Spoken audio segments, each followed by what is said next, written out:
Hey guys, Patrick here with a bit of an out of nowhere rant. Now, I'm somebody who really likes D&D. I play it all the time with my friends, and by extension, I also really like D&D horror stories. And just because I find them so hilarious, sometimes relatable, honestly, with some of the games that I've played. And I even have a few horror stories of my own. So it's, again, they're relatable, fun content. And by extension, I used to like the D&D horror stories here on YouTube because the people making them would like curate the videos. They would be something that you could put on in the background to listen to while you did other stuff like play video games or work on projects. So I used to really like the videos, and that's kind of what I'm getting into right now because I recently heard a D&D horror story today. It was from a video uploaded today, I think. And if anybody who's hearing this also listens to D&D horror story YouTubers, you will know which video I am talking about as I go into describing it. But, again, the reason why I liked these D&D horror stories is because they were fucking curated.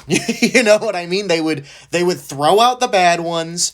They would pick the best ones that they thought their audience would like to listen to. But it seems like a lot of the D&D storytellers, right, are getting starved for content. The first sign of that was they started to get really cyclical. Like, for instance, if you listened to, say, 4 different D&D storyteller YouTube channels, they would come out with the same stories now. Like, they're that starved for content is like they're all taking from the same pool. Whereas before, like, they would kind of pick and choose, right?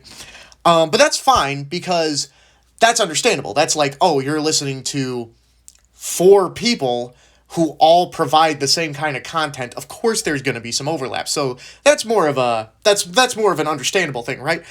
But again, the issue is that they're not bothering to curate the stories anymore. Like they're just like, "Oh, new story, record, upload," because this their channels bring in revenue, right? And eventually the stories are not their own, which means that they're a finite resource put out there by other people, right? So you're kind of at the mercy of whenever those people decide to post their stories is when you get to make your uploads. It's not an original creation made by yourself, right? And I'm not saying that there's anything wrong with that. I'm somebody who personally liked listening to them read their stories, right? I'm just saying that logistically, if it's not something that you're creating, you're at the mercy of what other people are putting up. Similar to like if you owned a store chain, right? And you're like, oh, well, customers want, I don't know, AA batteries, but the factory that makes them is on a shortage, then you're not getting your AA batteries in, and then consequently your customers will get pissed at you. It's a similar thing with these D&D Storytime channels. But again, now they've resorted to just putting out inferior products because they're so starved that they can't afford to like curate these stories anymore. And what I'm getting at here is today I heard a story, and it's been a problem that's been going on for a minute now, that like the stories themselves have been like, before they were very believable. More than likely a lot of them were true, right? Because they were all stories along the lines of like, oh, we had this guy in our game, tension has been building up for months, he was just doing a bunch of little needling things, and then it turned into this big blow up, right? And that's fairly realistic, because that's how most human interactions happen, right? But more and more stories that these guys have been posting are like those obviously didn't happen 4chan stories, those everybody claps stories, right? Those old stories from like 2015, 2016 that were extremely popular because they were cringe and not because they were good stories, where they would be like, enter scene, me, a skinny, either minority or gay man sitting on the bus. a homophobe or racist gets on the bus. He starts harassing me because he doesn't like black people or gay people, whichever one of the two or both that I happen to be. He verbally assaults me, calling me all sorts of slurs. Finally, a kindly stranger stands up on the back of the bus. Hey, sir, cut that shit out. The homophobe gets really embarrassed and leaves the bus. Everybody claps. You know what I mean? Like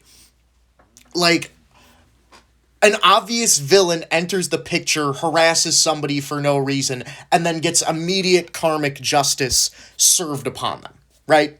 That's the story of all those fake stories.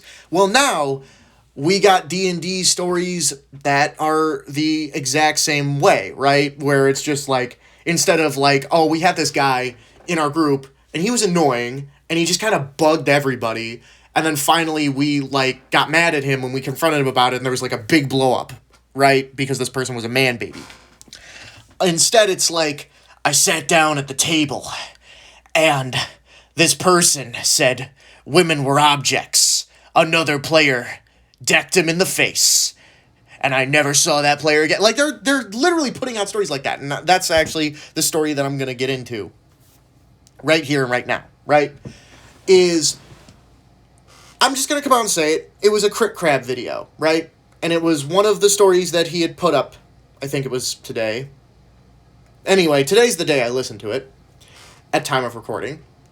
And it was like, the DM was doing a session 0, and like there was a black guy in the group, and he chose to be a race that wasn't black, and the DM was like, I think that this race would suit you better.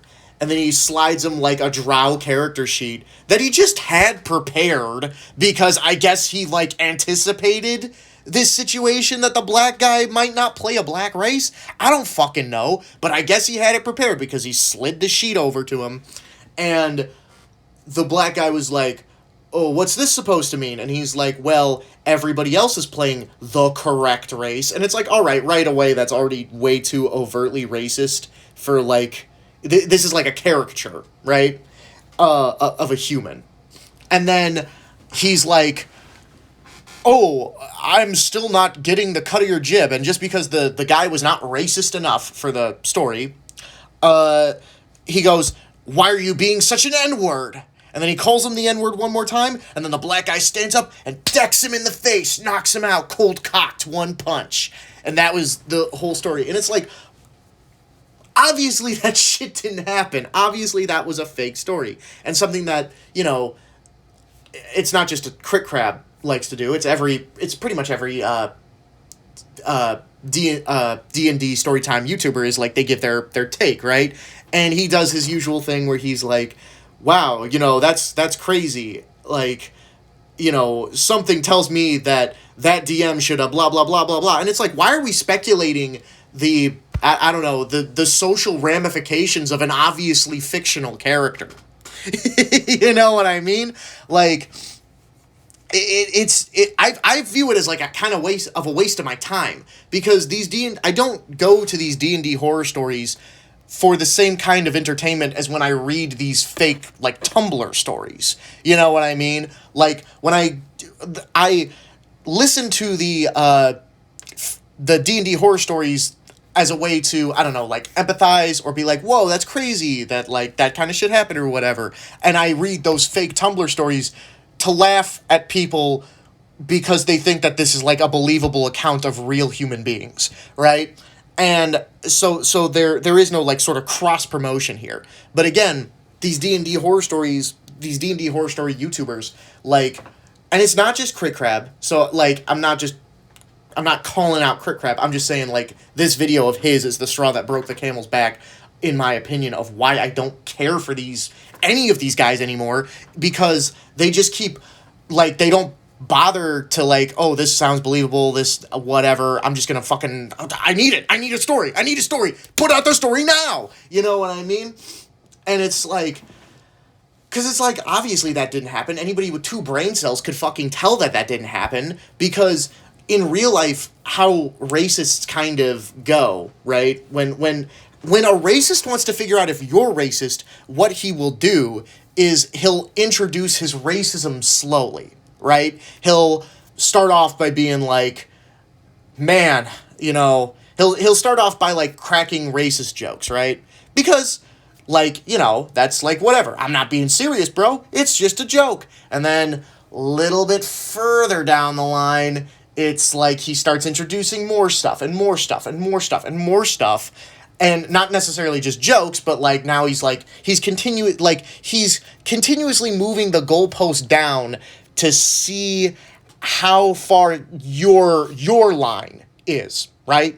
And he's like testing his line against your line, right? And then eventually one day he'll drop the N-word to see if you say anything about it or not. And if you don't say anything about it, then he knows that you're cool with it, and he will do it all the fucking time now. So that's the point that I'm making, is that like racists introducing their racism into their social circle is a very gradual process, because what will happen is if you just go up to a new group of people and say, blacks, am I right? Everyone will be like, what the fuck is wrong with you? You know what I mean? And it's like, and like you don't know them well enough, or that wasn't clear enough to be a quote unquote joke that they can fall back on, right? And so that's why this is an obviously fake story, because it's like, okay, well this DM meets a black guy, immediately is like, you're not playing the right race, like just comes out and says it, and then the black guy is like, what? And then he calls him an N-word twice to his face, and it's like, have you never interacted with a black guy before or something? Like, what the fuck? And, like, it's specifically hard R. Specifically hard R. Okay. Yeah, because why not? And then, of course, the black guy stands up and delivers the fucking 5 fingers of justice right into his racist mouth. Like, it's just, again, that unbelievable line, because it's like that escalation. And again, it's all of these D&D stories are like that, not like that, but they're like these obviously fake things that didn't fucking happen, because people just want to lie for attention on the internet, and these D&D storytime tellers are so starved for content that they can't afford to curate their shit no more, so they just put out crap like that. And this is basically just a video of me ranting my frustrations. You know what I mean? This isn't anything spectacular. This isn't meant to be a takedown. This is just meant to be me being like, yo, I'm kind of done with these guys. Like, I'm unsubbing from all of them. I really don't care for their content anymore if they're just gonna put out horse shit like this. Like, and it's not their fault. Again, it's not their fault. They're at the whims of the posters. But at a certain point, also, like, I don't know, maybe you should make different D&D content, like, because you're a D&D channel still, like, you don't have to necessarily do reactionary D&D content, you can just do regular D&D content. I mean, look at XP to level 3, right? He does all sorts of D&D content, he reacts to homebrew stuff, he does skits, he does reviews of modules, books, highlight sessions of his own videos, and that's what keeps his D&D content from getting stale, is that everything in his content is D&D related, but it's not like one archetype of D&D shit. You know what I mean? Because it's like the same thing of like, if he extremely narrowed his spectrum of content to, I don't know, reviewing D&D one-shots, it's like, well, there's only so many D&D one-shots that are out there that either your content is going to get repetitive or you're just going to run out of shit, right? And that's just what's happening with these D&D horror story guys. And, yeah, that's about all I have to say about it. So, if any of you guys are interested in D&D or listen to these D&D horror story type dudes, or whatever, or maybe you just think I'm full of shit. Maybe you think that these stories are real, or that I'm just being a nitpicky asshole, or whatever, because I am being one. You know what I mean? I'm not saying that I'm not. But, feel free to tell me what your thoughts on this whole rant, I guess, are down in the comments. Anyway, guys, I'm Patrick, and I'm gonna go to bed, I guess.